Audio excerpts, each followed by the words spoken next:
We are a bunch of wild and crazy Cleveland Browns fans, bringing you all the latest in Browns news. Tune in now.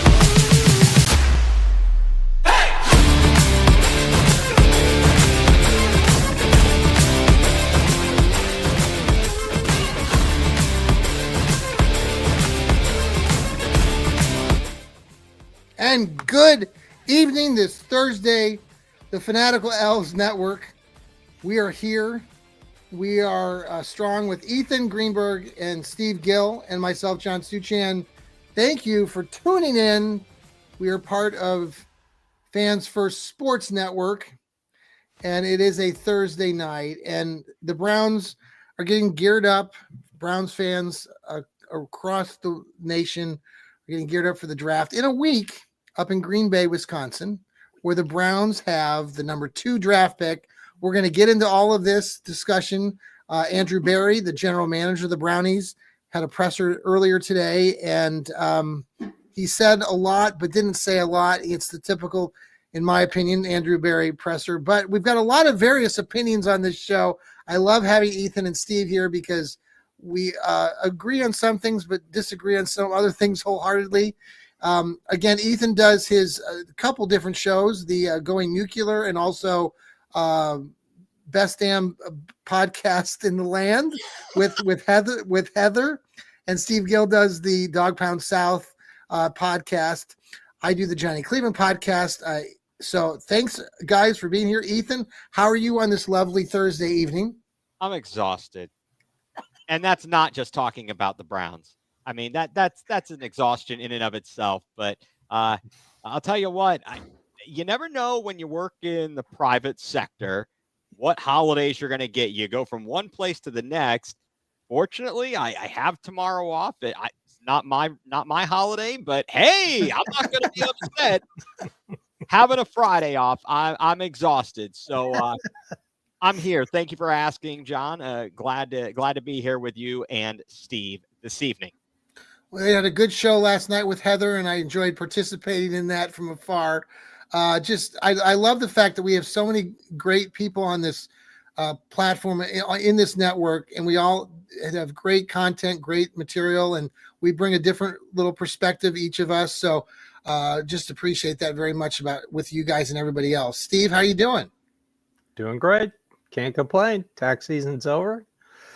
I can breathe. I have to say, in my 34 years of being self-employed, and Ethan, I get any day off I want. Unfortunately, I don't get paid. This was a pretty rough tax season, but I survived.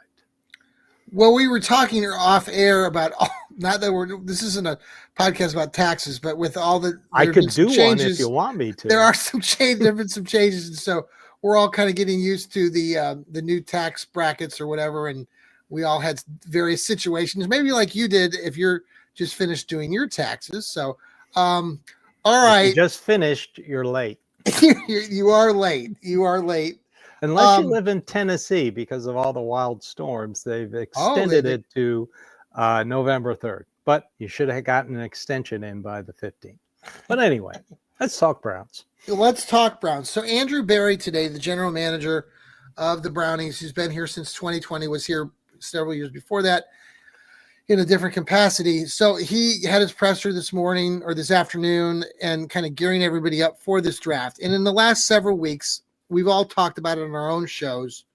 There have been a variety of takes going back a couple months on who the Browns are going to take at number 2 or what they're going to do at number 2. They could potentially still trade up. They could probably not, or trade back.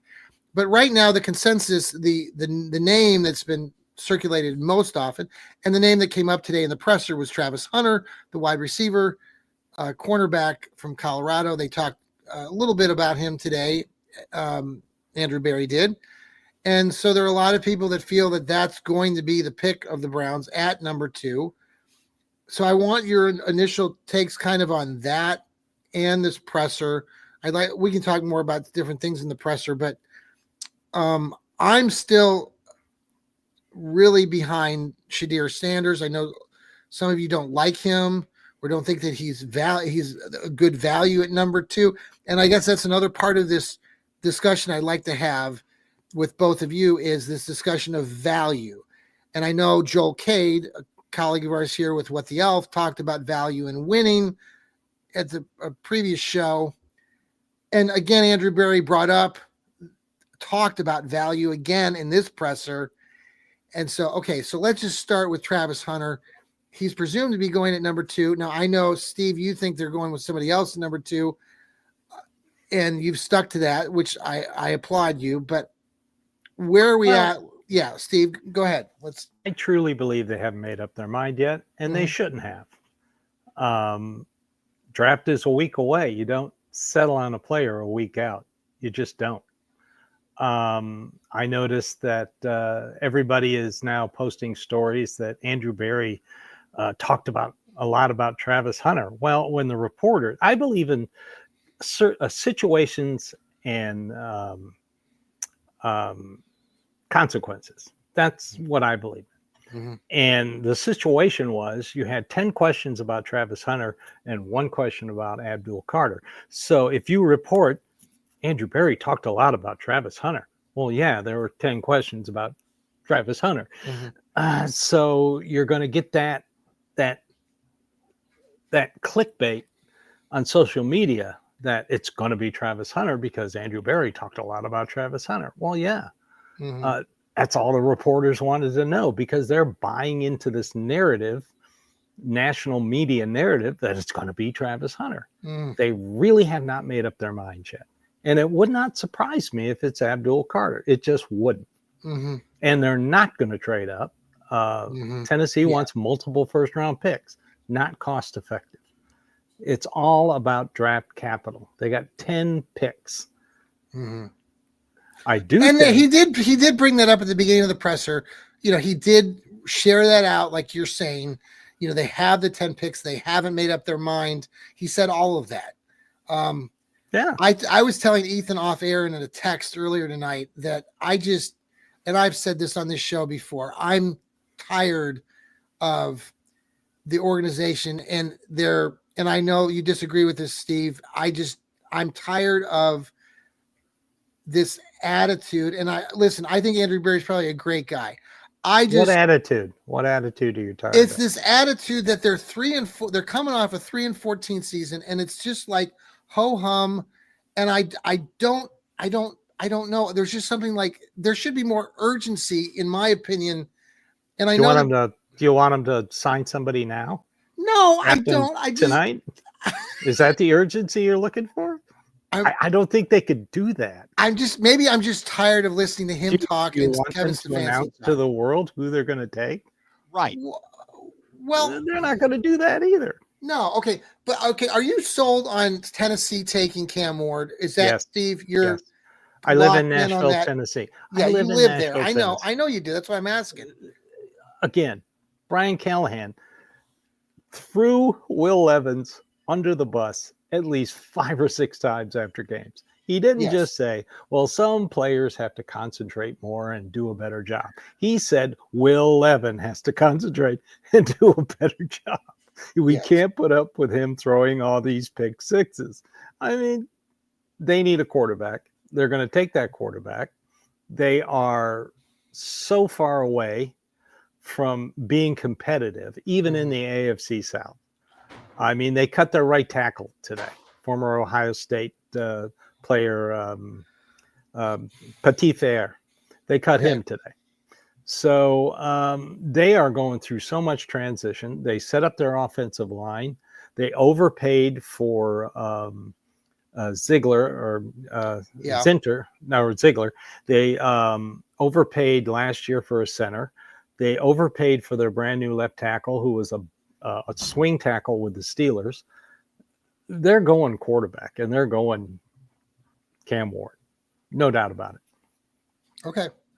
Let's go up to Ethan just briefly. Let's talk first about Travis Hunter at number 2 and what, I know you didn't see the whole presser today, but I listened to it because okay. What are your thoughts with everything? All right. So first of all, I listened to it and I've got the transcript up, on my other monitor here because you were talking about it. So as you mentioned, Steve, and maybe we were just discussing that about like what questions were asked here. You're right. Yeah. The majority of the questions were about Travis Hunter.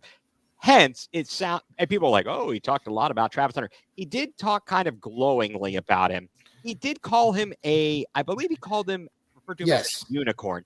He compared him to Shohei Ohtani. He did that as well. Okay, so his question about the Abdul thing, yeah, and this was, it's like what I mentioned with Daniel Oyafusi, who covers the team for ESPN. We're still working through everything. We have not made a hard decision in terms of how we're going to utilize the number 2 pick. A number of guys that we like, our travels, they were the logical touch points that you would make for all prospects who are worthy of being in consideration that high in the draft. That just happened to be the order, because they talked about the question. It talks about the order and how they went to these things. But yeah, at the end of the day, how do I feel about Travis Hunter or even Abdul Carter as opposed to a quarterback at 2? Okay. Mm-hmm. I think that either of them can have a big impact on the team. I think Travis Hunter can have a bigger impact than Abdul Carter, but either can have an impact. You talked about not taking a quarterback at 2. And I sent you a link, and it's got you did. Every quarterback drafted in every year's draft. So for the sake, you'll have a year like, let's say, 2020, you got in the first round, you had 4 quarterbacks selected: Burrow at 1, Tua at 5, Justin Herbert at 6, and Jordan Love at 26. Yeah. It's amazing. Okay, well, let's go to another year where a bunch of quarterbacks were drafted in the first round. Okay, 2016, Goff, Wentz, and Paxton Lynch. One of those quarterbacks is good, okay? And look at how much they spent to get Carson Wentz. Look what the Eagles did. They got one good season out of that guy, and then he pooped. Paxton Lynch, he never was good. So if they don't see him, Shedeur Sanders, if we know that, let's just assume Cam Ward's gone, and even if Sanders is the second best quarterback, if they do not see him as that much better than the others, a la Dart, Milroe, Shuck, Ewers, Howard, whoever, right? Why are they going to pick him at 2 when if they think he's going to last? Let's say they say, look, if he slides past 9, if he gets past the Saints and he's starting to fall in the teens, maybe then we go back and get him if the price is right. But if it's so close between Sanders and then the next quarterbacks that you say, why am I going to give up capital when I can just wait to 30, assuming wait to 33 or whomever, and get the other guy, and you haven't spent anything extra and you're not losing anything. I like Sanders. Don't get me wrong. But I'm just kind of playing devil's advocate of what they might be thinking. And that's just where it was interesting today during the presser, and Steve, you might have listened to it too, and maybe you've seen the transcript, but he did talk about, various quarterbacks that have been taken pretty high. For example, he talked about Bryce Young and CJ Stroud, and he talked about how one of them kind of, CJ Stroud got in there and was firing and did all this stuff. Bryce Young, he described as getting his legs underneath him, and now he's starting to kind of get going here with Carolina. But he basically said, quarterbacks kind of come like these are 2 situations. So these quarterbacks that we're talking about now, some of them might be ready to go right away, and some of them might take a little bit more time. And he talked a lot about, not a lot, but he talked about the long-term goals of these players, and who's going to be the best quarterback, for the future. Anyway, I thought it was. I mean, I think there's some value to what he talked about, and again, that's the thing. But Barry talks about all this value stuff, and it just like this whole concept of value and then winning. I guess that's where I get hung up, because I don't know. Like, we're talking about the Cleveland Browns, and I love my Cleveland Browns just like you guys. I just don't see how, talking about value, and are we literally in a rebuild then? Are we set to win? Because right now Vegas has us at 5.5 wins. Are we set to win, or are we going to just play the season out and wait for somebody to come in and be quarterback next year again. What do you guys think on that? Well, first of all, Vegas puts odds out because this may come as breaking news. They want you to bet. Yeah, okay. Okay. Also, who's on the final 53 roster for the Cleveland Browns? Do we know? We do not, Steve. So they want you to place early bets now. That's the way gambling works. Okay. I've just been a Browns fan a long time, Steve. This is just, I've been a Browns fan longer than me. I get it. And I appreciate the draft where you do value. I've seen enough bad Browns drafts. Yeah. Justin Gilbert's and Johnny Manziel. Sure. And Trent Richardson. 2014 is a nightmare. And Brandon Whedon. And, I've seen enough where you go with a hunch and a wink. I mean, so let's just stick to value. Value is very important right now for the Cleveland Browns. You don't see a sense of urgency because these guys aren't desperate. Is that because they were given a free, like Ethan and I talked about this for a little bit off air.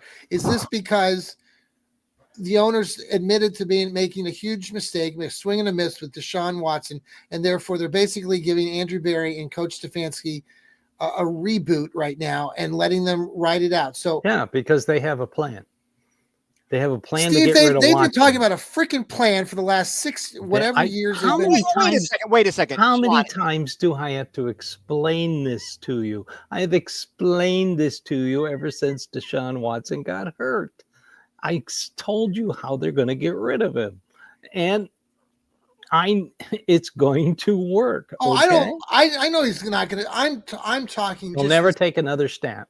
I agree with that. It was funny in the presser today. They asked the question about that to him, and he said, "Well, it's too early to know. Like, they're going to keep brushing that off. They're just going to keep him. He's in the building. He's working hard. I'm really proud of him for doing that. Basically, is what Andrew Berry said. Great. Yeah. So what? John, the plan went awry. So, okay, let's look at this. Kevin comes in with Baker Mayfield.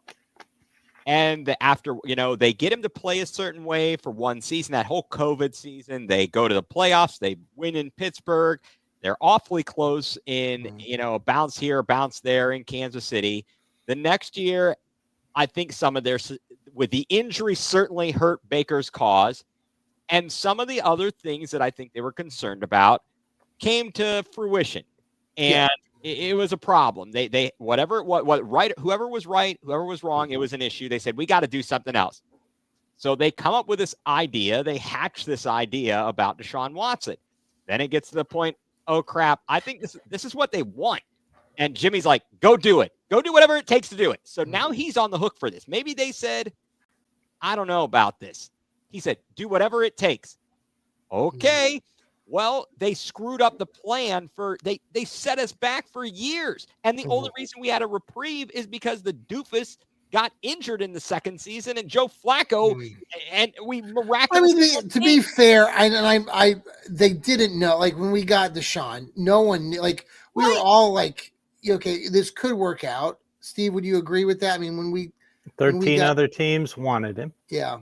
It could happen. Baker has since admitted he lied about his injury. He knows he did the team wrong. He's also said, I should have stopped playing and had surgery. Baker ran himself out of town. I'm glad he's now mature and he's taking football seriously. Yeah. I wouldn't pin my hopes on him in a playoff game for the life of me, because he's going to do something. As he'll, as my wife says, he's going to break your heart. And that's what he did. So, but as for the Deshaun thing, I could see, at least you got an owner who's willing to take the swing. Yeah. I mean, all three of them agreed. Andrew Berry, Kevin Stefanski, and Jimmy Haslam agreed on the Deshaun move. Okay. Mhm. You know, I don't care what people say in the media, and they want to place blame on everybody. And by the Sure. way, that nice little swing and a miss statement, as I discussed on my Sunday podcast, that accomplished a couple things. It told Deshaun Watson, you're no longer going to be part of the team. And it also told Joe Flacco, Deshaun Watson's not going to be part of this team, because that was Flacco's Sure. hang up. He Sure. wanted to come here since the combine. He wanted to go to Cleveland since the combine. Yeah. And he was, the one thing he was worried about was Deshaun Watson. And Jimmy Haslam saying that swing and a miss, that told Joe Flacco, no, not going to happen. You also notice when they signed Flacco, it became official like that afternoon. That was telling Deshaun Watson, you can post on Instagram all you want to. It ain't going to do you a damn bit of good. Now, Joe Flacco, just while we're talking, we brought him up. You know, I know he's not a big fan. He's not a guy that's going to last. He hasn't played more than 9 games since 2017. He may not win the starting job. You don't know. Right. There's been some talk about that this week amongst different fans. He had a great run in Cleveland 2 years ago, went 4-1 coming off at the couch. He's 40 years old. You know, I'm sure he's going to play. I know he'll play. Now, maybe he won't. It'll be probably a battle between him and Kenny Pickett, the way that things are looking, right? Do you guys both agree with that right now, as far as whoever they draft? Yeah. Because whoever they draft will be sitting for a year. Now, they did say in the presser that they would look to, or Andrew Berry suggested, like veteran players, potentially still. Would that still include a quarterback, another quarterback? Probably not. Probably other other positions, maybe like a safety or maybe a wide receiver. They need a camp arm. Okay. I do know they've started discussion with Elijah Moore's camp. They're back talking. Okay. Yeah, he knows Joe Flacco well from the Jets and Cleveland. I mean, I have no problems with Elijah Moore. He had his best 2 seasons with Cleveland. 1 year he had 4 quarterbacks throw him to him, and the next year he had no quarterbacks thrown to him. So, you know, and he still had career years both years. His best portion of his first year, was with Joe Flacco. Mm-hmm. Nobody else could get him the ball. He was invisible until Joe Flacco came in, and then Jameis Winston comes in and starts throwing people the ball. It's amazing what a competent quarterback can look like and do. Yeah, so, you know, maybe he comes back. The Chris Olave thing ain't going to happen. So I know that they've been linked to Lockett, but he's 32 years old, and I was told that that's nonsense. So what are your just off the topic here, just Will Howard's name comes up as a quarterback. Do either of you think of him as a potential NFL starter, or is he going to be a lifelong backup? Day 3. I could see him going to the Raiders on day 3 because Chip Kelly. Okay. He's a mid-round. In my mind, he's a middle-round quarterback. But in the right circumstance, he may have an opportunity. He may be a career backup, if anything at all. Yeah.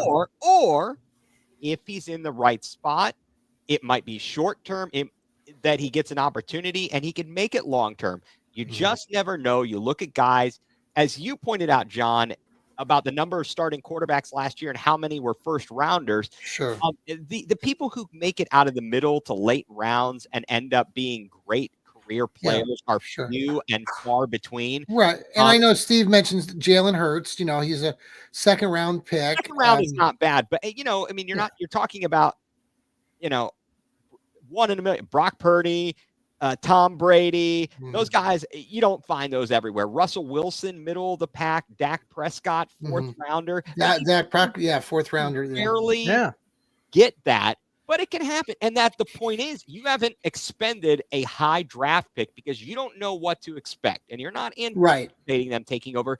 So if they show out, you're like. My thing is with Will Howard. See, I watched him play at Kansas State for 4 years. I'm from Wichita, and I watched all those K-State games. And Will Howard is a good guy. He's a good quarterback. I think he'll play in the NFL, but I don't see him doing much beyond a backup role. I mean, if he starts, like you said, maybe the Raiders pick him up. You think that they would start him?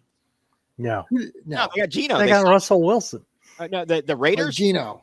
The Raiders. I mean, Geno Smith. They got Geno Smith. Yeah. And no. Well, now Russell Wilson, wasn't he drafted late too? Wasn't he like a third or fourth rounder? He's like a third rounder. It was and he came rounder, in Seattle, and they had just signed. Wasn't it Kevin Cobb from? Yeah, they signed somebody. Philadelphia. Yes. Kevin Cobb came in the last game of the season. I think. I remember that. Yeah. And lit it up. And then he gets a deal in Seattle. Yeah. And then Russell Wilson gets drafted. He comes in and he takes it over. He says, sit down. Let's pause for a quick break here on the Fanatical Elfz Network, part of Fans First Sports. We'll be right back. And thank you for tuning back in to the Fanatical Elfz Network. Thank you for Hemisphere Coffee Roasters on our X page. Please go click on our X page. Get some great coffee. 15% off comes back to us. They shake the hand of the farmers. Great group of people there in Mechanicsburg, Ohio, outside of Columbus. I've been to their factory, just a local place, and their coffee's amazing. We've had it for 10 years here in my family, and I won't drink anything else. When I go other places, I'm like, I need some Hemisphere coffee.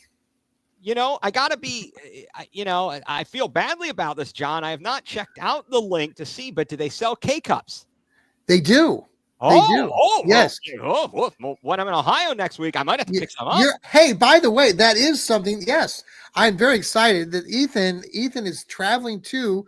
I will be there in attendance as well. I don't know if maybe we'll have an opportunity, you and me and of course, and Lou and Sherry. Lou and everybody will be there. So, and while we're doing that, Steve's going to be with his Browns backers group down there in Middle Tennessee Browns backers at the. Are we going to get live reaction? Green Light Bar and Grill. Are we going to get live reaction from your spot, Steve? Because we're going to get live reaction, right, John? Yes. Okay, good. All the booze, the yays, the throwing of bottles, whatever it might be. No, there's not going to be any throwing of bottles. What song Journey is playing when the? Now, I will tell you right now, Ethan, I'm not going to be there. I'm not going to be right there at 6. I know the concert starts at 6. That's all right. We're probably going to be there by 6:30 or 7. The way my son is coming from Michigan and I'm coming from Columbus, and but we'll be there before the first pick of the draft, and especially number 2. Pick of the draft. So I'm looking forward to all that. It should be a lot of fun. This is something new that the Browns are doing. It'll anxious to see how many people actually show up. I'm anticipating 30 to maybe 50,000 people. They all 6 season ticket holders got invited. So it's the weather's supposed to be decent, like 60 or something, 20%. Yeah, at least. And we're a week out, so who knows what's going to happen, but it's not going to be freezing. No, that's always good. It's not raining. It's all good. That's exciting, though, that you're coming in all the way from Virginia. So we're looking forward to that. So, all right, let me. We've asked this question a time or two. Do you both of you believe now that?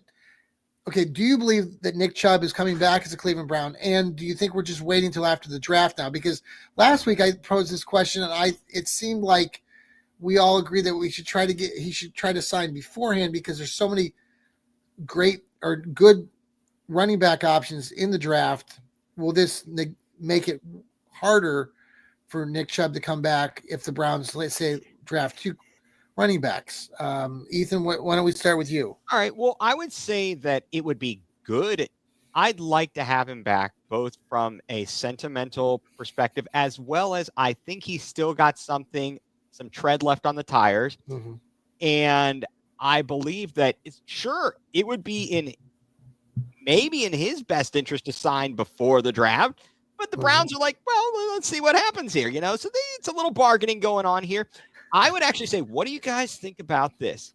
We draft 2 running backs and we recoup a pick by trading Jerome Ford to somebody and keep Nick Chubb. Well, how's that? Anybody like that idea? What do you think, Steve? Well, I've always said they're going to draft 2 running backs. And what about trading Jerome Ford? I think they will bring in another running back to compete with him. I really don't see him trading veteran players during the draft. I don't. Okoronkwo would make sense. Okay. because of his contract. But I don't know. We'll see. Yeah, I feel like Chubb would be it would be I think a fantastic story to have him. I think Hampton's going to be drafted in the first round, and potentially Caleb Johnson, can be drafted in the first round. Okay, and what about Gentry's definitely or Henderson or one of the Ohio State backs could maybe sneak into that first round. Well, it depends on if there's a run. True, that's true. But there's so many draftable backs in this draft. You don't really have to force a position. Don't you both agree though? I mean, I know you're not. I mean, I hear you, Ethan. I don't know if you agree with that, Steve, but I think that this Nick Chubb thing, the loyalty and all this, I think it would really sting Browns fans if if you don't sign around either before or right after the draft, then that means you are waiting for training camp and an injury. I don't really think that that's Nick Chubb's line of thinking. No, I really don't. They talk to his agents once a week. They're in contact with his agents once a week. So he knows what they've offered. They know what he thinks he's worth. So we'll find out. But, a lot of drafts, a lot of running backs are going to be cut when it comes down to 53-man roster. So he's got his agent's got to think about that as well.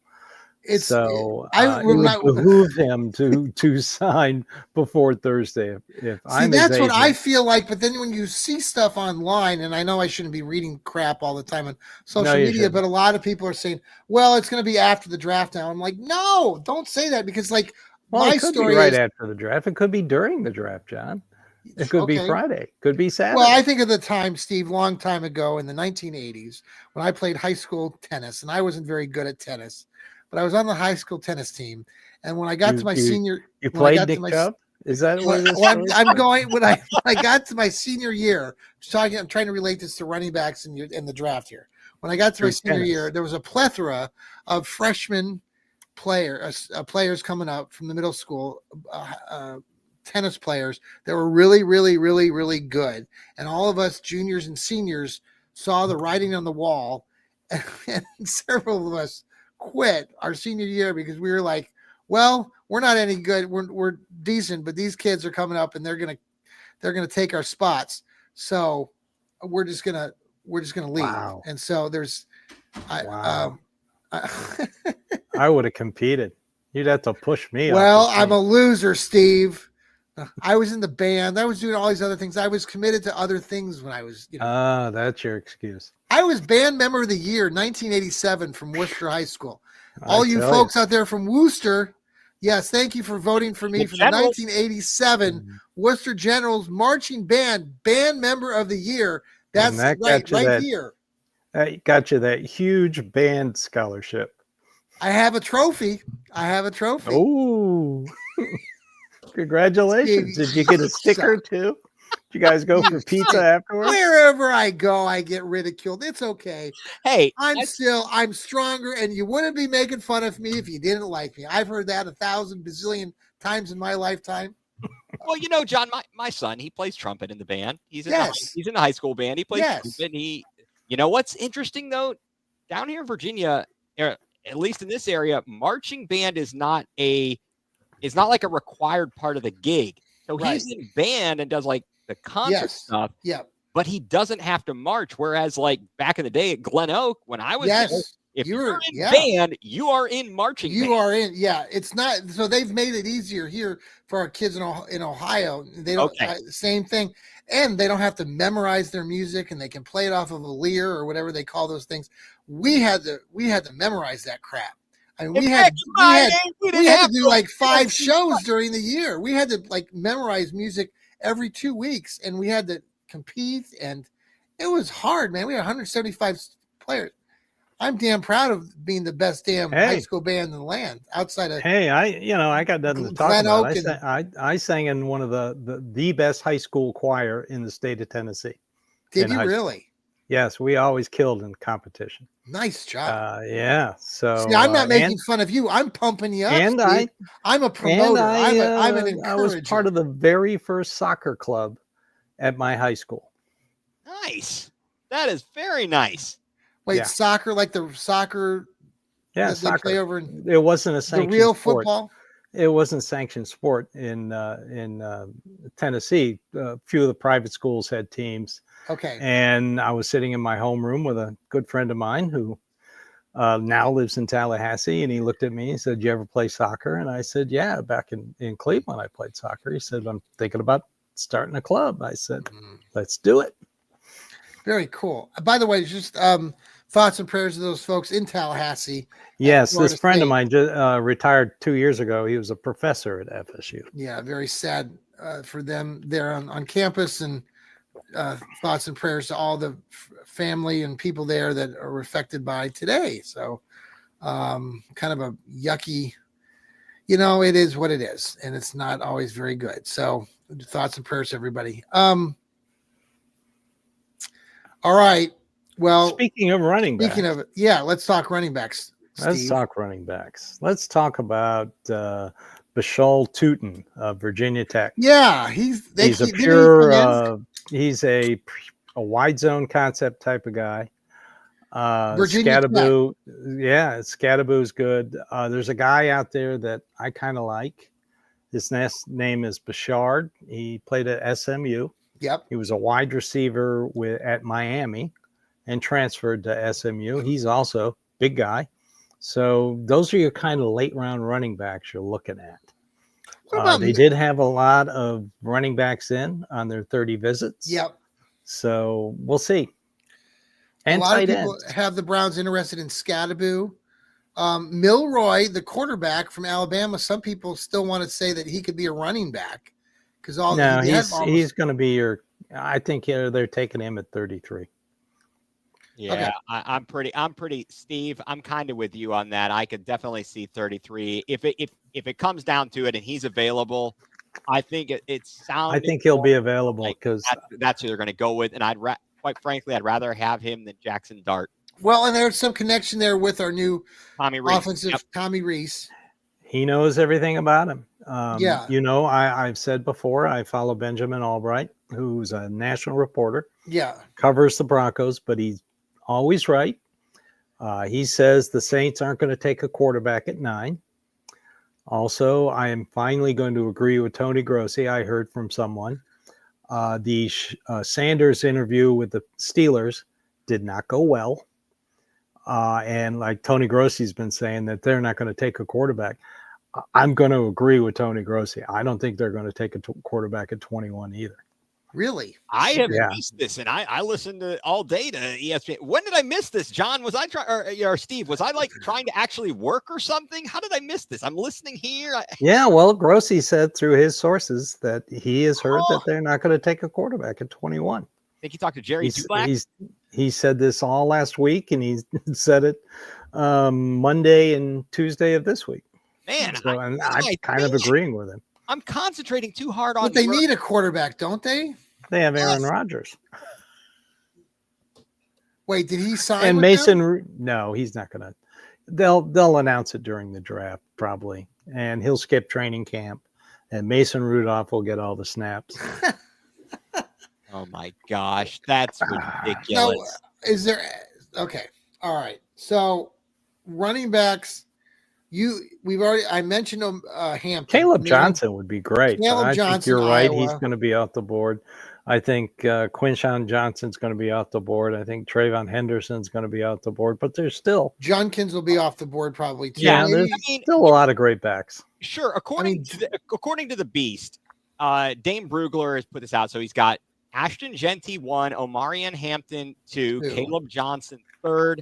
Then Trevion Henderson, then Quinshawn Judkins. Yeah. Heather and I talked about this last night. What about a guy like Dylan Sampson from Tennessee? Yes, I've mentioned him. He's in a one of possibility as well. Yeah, I brought him. Devin Neal from Kansas. The kid Martinez from Kansas, kid from Miami. The kid from Kansas State, DJ Giddens. Good players. Right. Yeah, I think there are plenty out there. And if you're, I would prefer, obviously, the top end. There's a kid at Oklahoma State, Ollie Gordon. Ollie Gordon, yep. Ollie Gordon out of Oklahoma State. I've done some follow up on him, like him a lot too.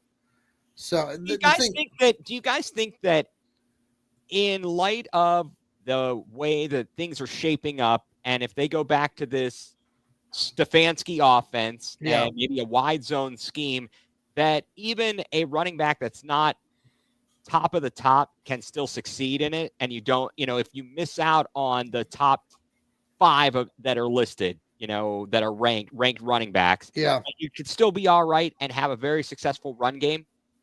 Yes. Okay.